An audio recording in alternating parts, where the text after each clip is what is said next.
Hello, hello. Welcome to our new episode of Best Kept Secrets of Sustainability by Diana Dennis Consulting. Today we have a new and very special guest, Enrica from Orange Fiber.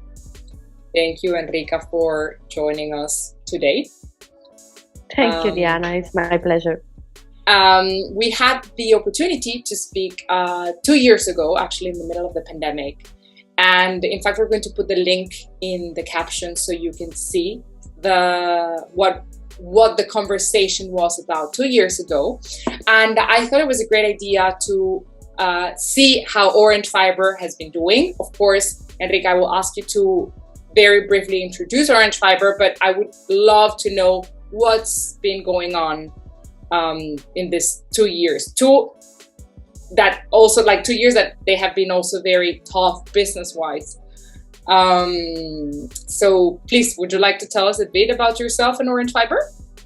Yeah, sure. So I'm a co-founder of Orange Fiber, which is a company that has been created in Italy in 2014. Before that, for a couple of years, we were just going around with the idea. And our main focus is to create sustainable fabrics from citrus byproducts, so from the leftovers of the juice industry. And in terms of product, what we present is basically a man-made cellulosic fiber made from the leftovers of the juice production. Yeah, and your cellulosic fibers are made from wood, right? Yeah, exactly. That's one of the main innovation of the last months, I would say, because before this current fiber available, we were working with acetate fiber, so it was a continuous filament.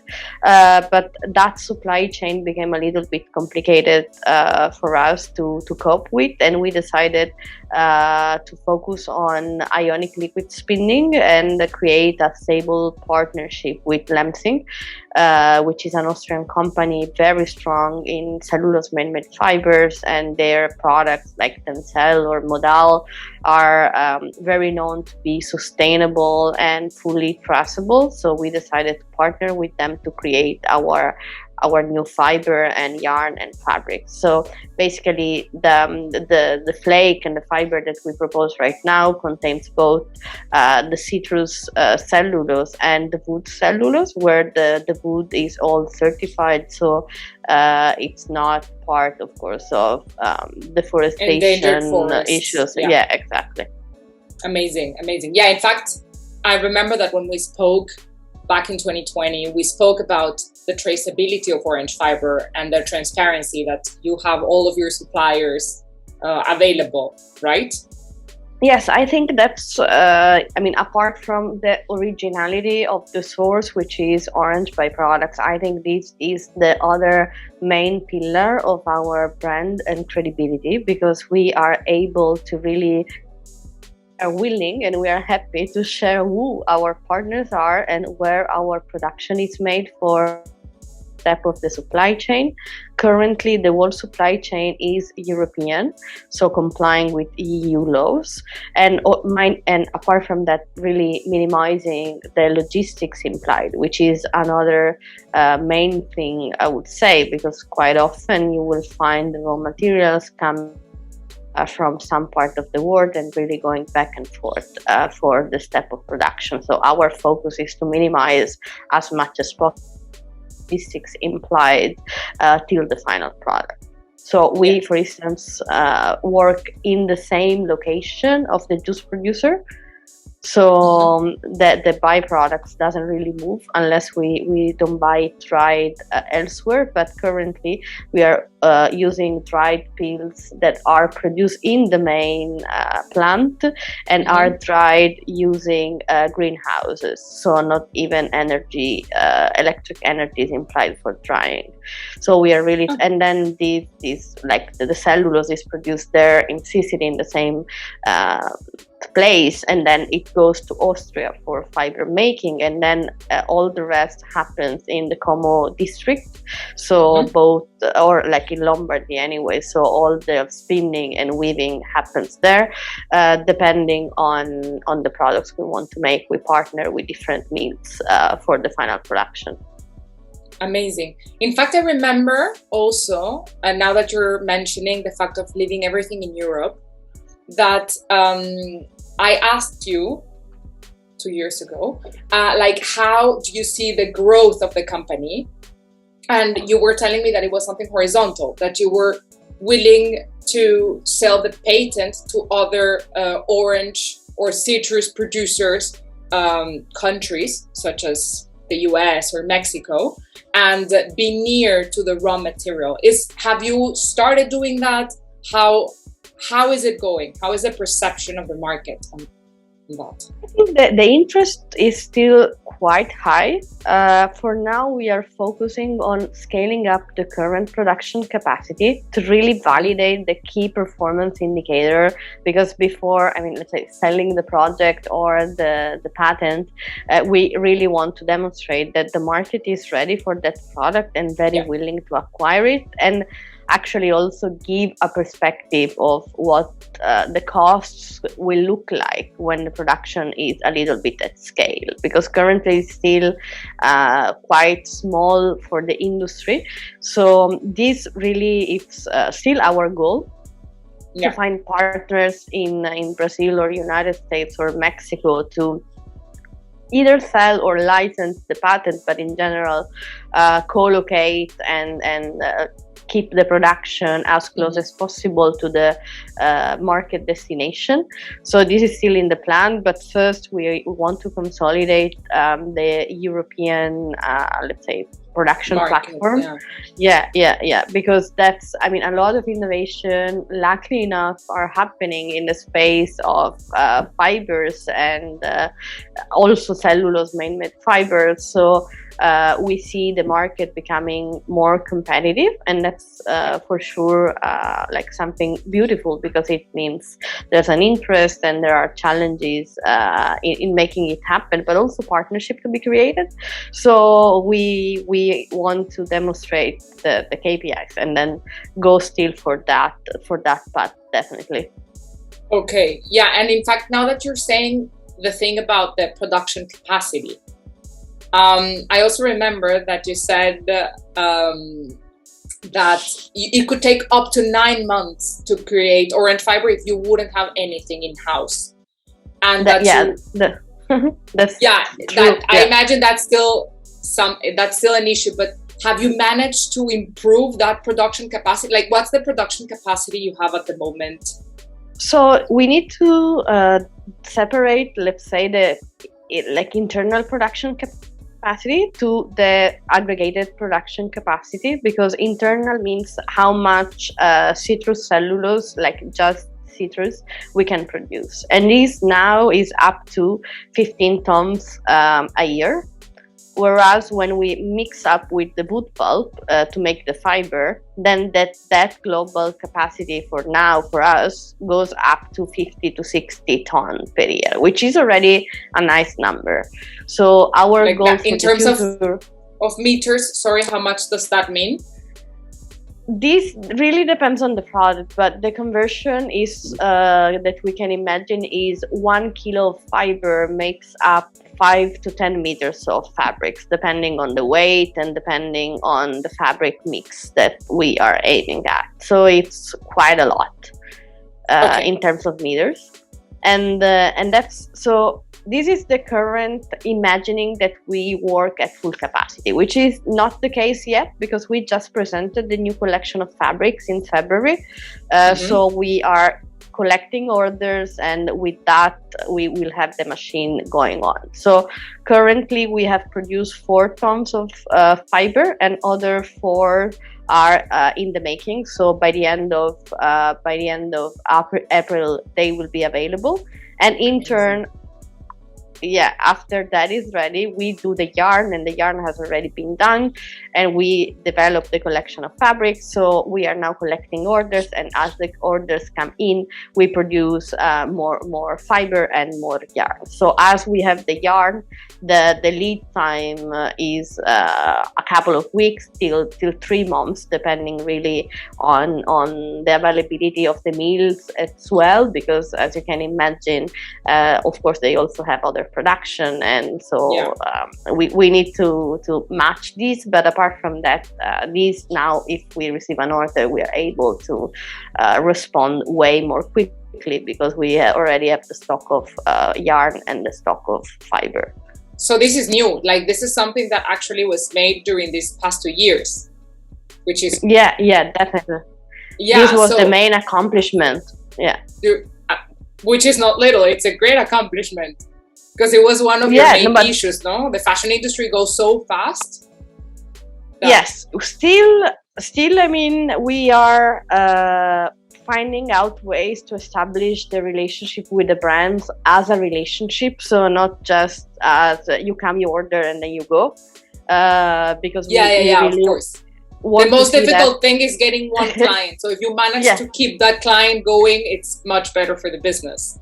Exactly. So that's the way we want to go. But yes, now that we can announce lead time that are 1 to 3 months depending on the product, then it's definitely a different level. And also another new thing that we are doing right now is that we can even sell intermediates. So like not just the fabric, but also the yarn and the fiber, depending on the client. So that's how you did with H&M, no? In that case, we were providing them the yarn. Yes, exactly. So if we know which is the project and who is the client, then we can do that as well. That was the first example of piloting. But for instance, we launched in February a partnership with the Tessuti di Sondrio, with a specific development, let's say for menswear mainly, which was not in our scope before. And in that case, we are defining whether we manage the client or maybe they buy the yarn from us, and then but we need to know who is the final client. So normally we don't sell the yarn. So you can trace everything. Exactly, because we already have seen on the market a few counterfeiting products, counterfeited products. And so we really want to ensure that if it's labeled as orange fiber, we can ensure the traceability and the quality of the product. Yeah, of course. And now that you actually are having, let's say, stock, are you being able to sell also smaller quantities? Because I also remember that was one of the issues from orange fiber. That, for example, Salvatore Ferragamo, you told me that they ordered like a bit more than 10,000 meters. So it was great. But if I would come and say, hey, I need 100 meters, you wouldn't have the capacity to make 100 meters for me, or even less, like 10 meters or something like that. Yes, that was mainly connected to the availability of stock. So with the old model, let's say, if we don't have an order, we didn't produce even the cellulose or the fiber. So that made it really impossible to serve small clients. Currently, this is still somehow the case, not because of the capacity, but mostly because of the time that is needed to produce small quantities and the price that results. So our plan is that in the near future, we don't have a timing yet set in place, but like we want to have something like every 6 months we open up a slot for small orders and emerging designer to order collectively, so that we can dedicate that moment for them, and then go back to normal clients. So kind of have a dedicated account team, but also a dedicated moment in time where they can place their order and we can produce. Because for us, in terms of management, and I think this is very hard to make like the other people understand, is we don't have fabrics, like we don't have 100 meters of fabrics lying somewhere. So every time you don't have stock.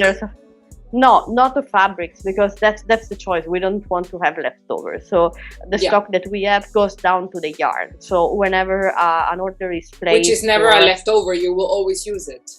Yeah, the yarn is something that can be converted virtually in any possible fabric. So it's not a leftover. So we leave the stock in that like form. So whenever 10 meters or 50 meters order comes in, this means I need to go to the weaver and they need to wait to have the right warp available and produce it and finish it. So for us, managing it for 10 meters or 1,000 meters in terms of effort is exactly the same.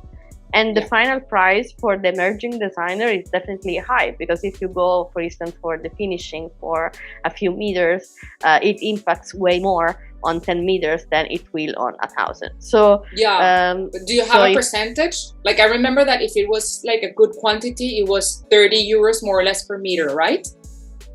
Yeah, that's still the case, and that numbers goes like if you go for what we consider prototyping, so 0 to 50 meters, that numbers can be increased of 50%, so going up to 45 if you put on that the like not the markup, but the weaving company adds a percentage if you are prototyping, and the finishing has like a fixed cost from 0 to 100 meters. So managing all of that, plus the expectation, of course, and the eventual communication request. So it's also different, because if you require the sampling for your own clients, so there's a big order inside. This is something we normally try to do.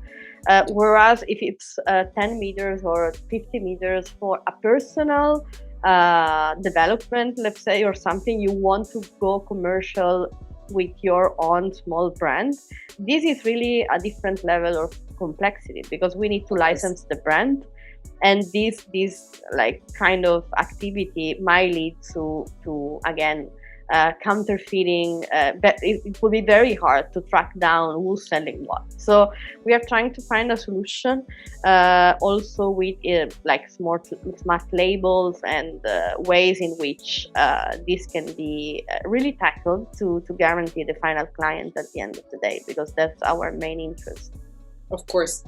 Amazing.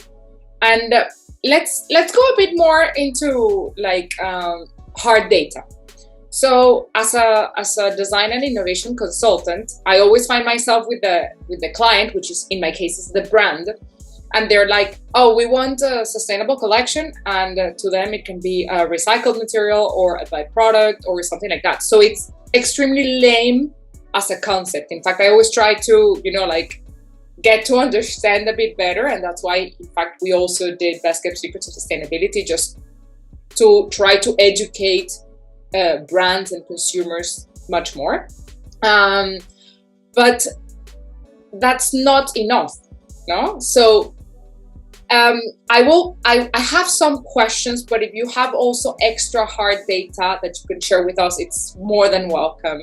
So, for example, I remember that you said back in 2020 that from the real weight from the orange, 60% is discarded. Yeah, that's still the case. So that's 50 to 60% of the original weight. It's the byproduct. So if the peels, is the seeds, is maybe you will also have some leaves. Maybe you will also have some branches. So from that, have you tracked how many kilos of oranges they goes into a meter of fabric, and then how many kilos of waste you're managing to save in an entire year with your current capacity? Have you tracked that? We did some estimates, but before sharing that, we are really going into analyzing the last production we just made. But I will say that we have a yield from the byproduct that is 5 to 10%. So the good cellulose that we can take from the wall byproduct is 5 to 10%. You need to consider that we dry, let's say like 80% of what is in there is basically water. So as we dry it in a greenhouse without extra energy implied, of course the yield goes down a lot. And then you have to extract the cellulose and purify the cellulose up to a point where it can be used for fiber making, which is not, let's say, a standard cellulose, but it has some very specific qualities. So yeah, the yield is not very high, but if we consider that the starting material is very rich in water, it still makes some kind of sense. So yeah, that's pretty much it. And then you of course will have some conversion losses. So after you have the cellulose, you transform it into fiber, and there are some, of course there's a multiplication in there, like because you add the wood, but there's also some loss. And that's the same with yarn making. So it's a little bit too complicated to give the numbers for 1 meter, because then you have to convert it all again. But yeah, that's pretty much how it works. Okay, but I love it because you explain it that it's so complicated that then it's how you see that it's not a simple question when you ask me as a consultant or anyone like, oh, I want a sustainable thing. It's like there's too many things involved. It's not just a matter of a simple web product. So you don't know yet. Yeah, sorry. No, and for that's the reason why we are doing a little bit of research in terms of preliminary LCA, because apart from that, it's not just, I mean, how many kilos, but of course it's also how much energy and how much logistics and what we compare the product to. And also the production capacity we have right now, we know that this will somehow, like the performance will be less exciting than we would expect, because when you produce on small quantities, you are not having the savings or the economies the big of scale impact that you would have if your products run continuously throughout the year. So we know that, we imagine that, but at least we want to see as is, because that's the starting the necessary starting point to imagine how the scale up would look like and what could be our economies of scale in time. So we are doing this assessment because we, like, sustainability, as you said, is really a bug concept. So is it how much energy we save? Is it how much CO2 emission we save? Or is it how much logistics we save, which is something that normally is not even calculated, right? So maybe you will have a very smart, maybe very well-performing fabric or yarn making from India, and so what about the logistics implied? Yeah, how do you offset all of that carbon emissions or greenhouse gases in general? In fact, that was my next question. Have you calculated the amount of greenhouse gases or the total impact from beginning to end of orange fiber? That's the subject of the LCA. We are doing the preliminary LCA, so we hope we can share that data as soon as possible. And another thing that we are trying to consider right now is also the use phase and end of life.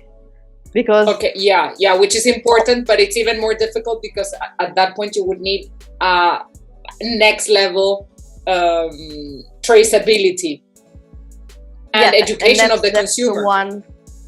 Exactly, and that's one of the things we are trying to investigate with external partnerships in terms of technology, but try to get that communication going with the final user to let them know what's the best way to wash, what's the best way maybe at the end of the life to mend it, or to, I don't know, resell it or extend the life cycle.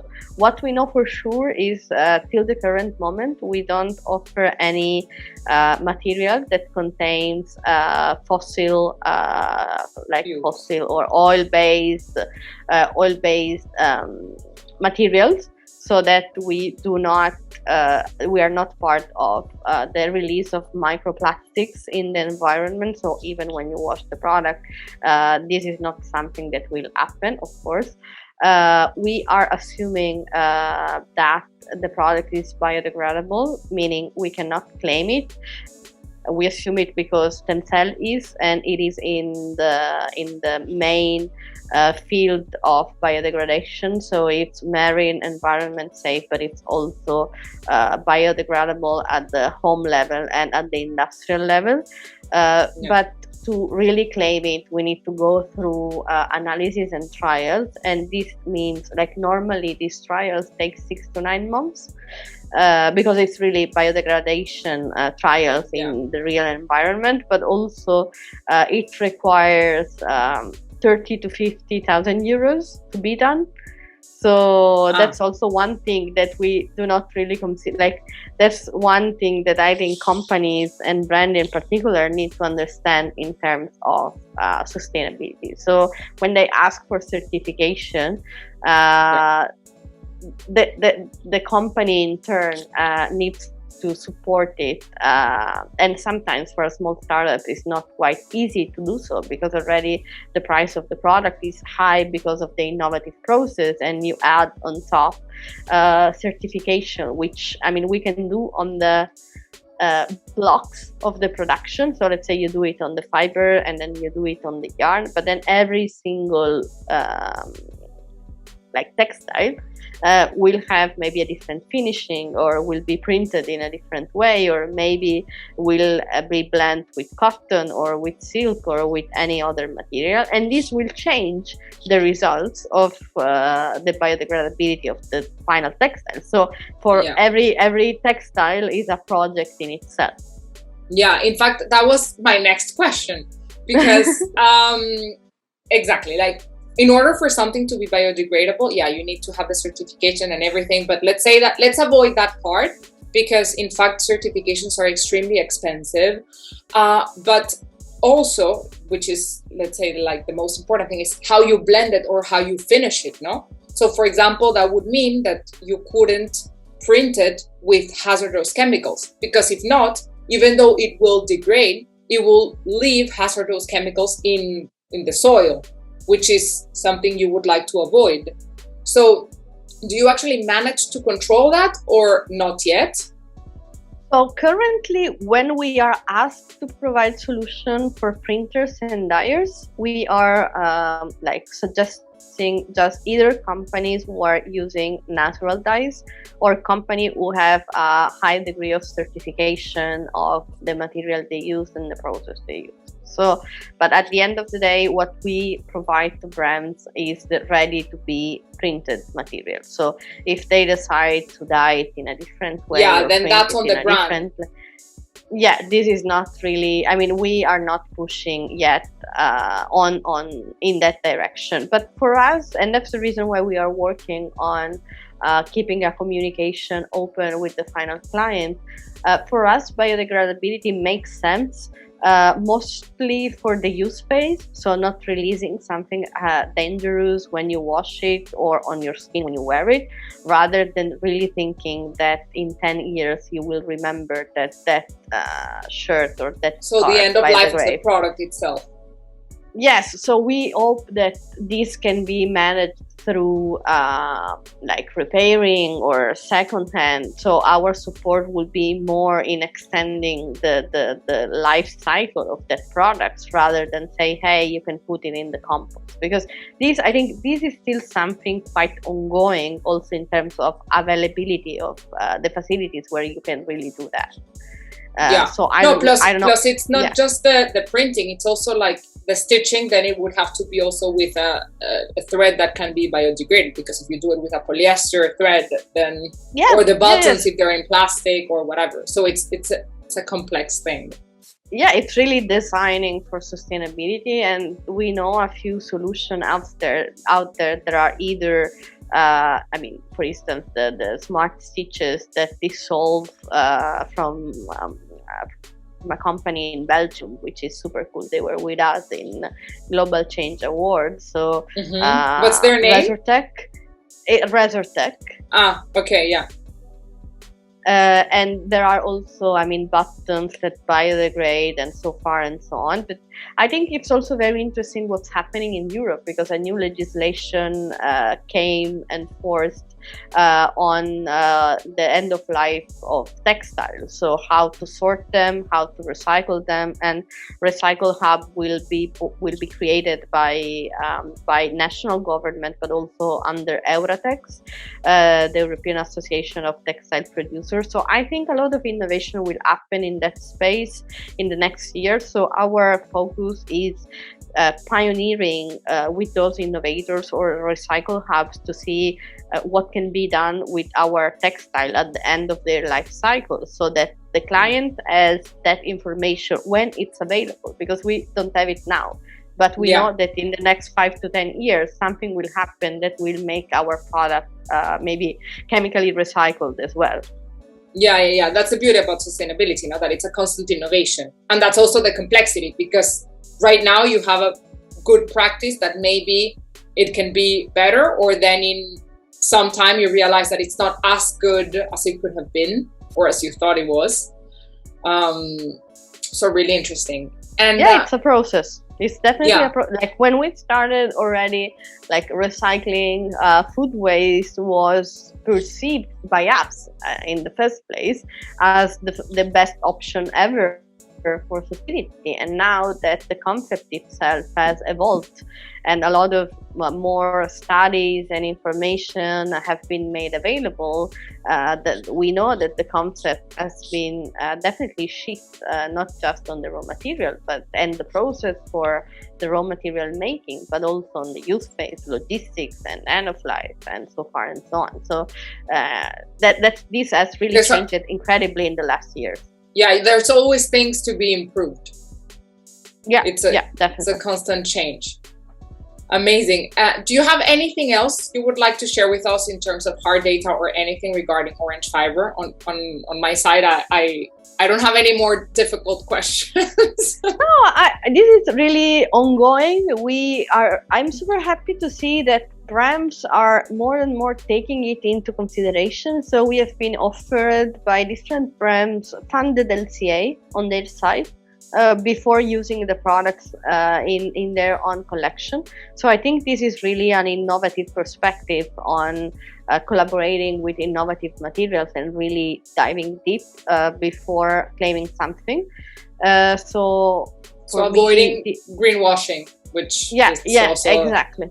And for us, and sometimes they say, oh, but you are really the first one to enable that on a pilot production, because we know that the result will not be, as exciting as they might be at scale. But we'd rather be true with our process and the path that we are following and transparent, rather than keep it a little bit shady. And also because that's the only way to actually improve it. Yeah, amazing. Is it possible to come visit Orange Fiber? I want to come see how you make it. Well, the point is, we currently have produced already most of the cellulose we will need at least till September. So maybe before the end of the year, we will do a little bit more production of cellulose. So maybe there will be a nice spot where when you can come and see this is an auto invitation. yeah, definitely. Amazing. Thank you very much, Enrica. Always very lovely speaking to you. And thank you, everyone, for listening. I think this is all for today, unless you have something else you would like to add. No, for me it's fine. Thank you. Perfect. So thank you very much for taking the time to talking to me and to our listeners. And thank you, everyone, for being here today. It's been a pleasure, as always. Same. Bye-bye. Ciao. Bye.